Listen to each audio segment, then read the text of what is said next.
People ask me all the time, what does the dog need to know before they start herding training? This is really an unimportant question because, for the most part, a dog doesn't need to know anything. Having some basic commands, a sit, a down, a recall, those are all beneficial. They make my job a little bit easier. I need the dog to understand pressure and release. The easiest way to go about teaching them pressure and release off stock is to use their sit or their down or commands they already know, to basically do what in obedience used to be called proofing.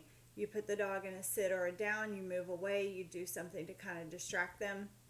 And then when they get up, you apply physical pressure, you step into their space, claim your space, and then you do that until they go back into the position. Then you release the pressure. So this particular dog came to me. Her owner says she knew a sit at one point, but she doesn't use it regularly. She does know how to walk on a leash, and she knows her name. So I'm just going to do pressure and release. So I do use a bit of leash pressure. I step into her space. I'm using my verbal, hey, and I'm doing it really pretty quietly. So what I want to see her do is I want to see her stop, pay attention to me, tail down, ears forward looking at me but not intense, and I want her to give into my pressure. I don't want dogs jumping up on me, so that's what she's getting in trouble for here. So the second correction was a little bit more harsh, and I step into her. Gotta fix the little leash there. Hey, so see, hey, until she stops and says, what did you want? And then I can call her to me and redirect her. This dog really gives very well to pressure. I know her lines very well. So see how I can step into her and she just backs off. Some dogs, when you turn to step into them and face them, it's like hitting a brick wall, and those dogs definitely need a lot of work on giving into pressure. This dog gives in easily. She's going to be lovely to train up because of that.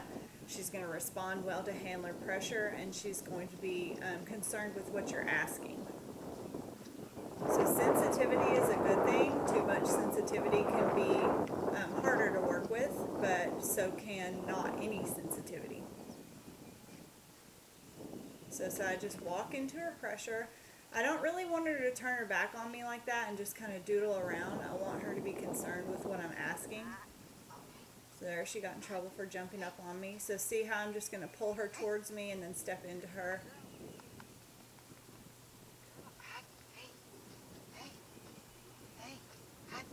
So I don't want her looking around me or looking to avoid me. I want her to just give into the pressure and stop and stand there and say, what did you want? So this is how I would go about getting this respect, this pressure and release kind of communication with a dog who I think didn't know any commands to begin with. I'm not going to use a sit or a down, something she barely knows. I'll work on that away from stock or away from this particular training and then bring it to pressure and release training.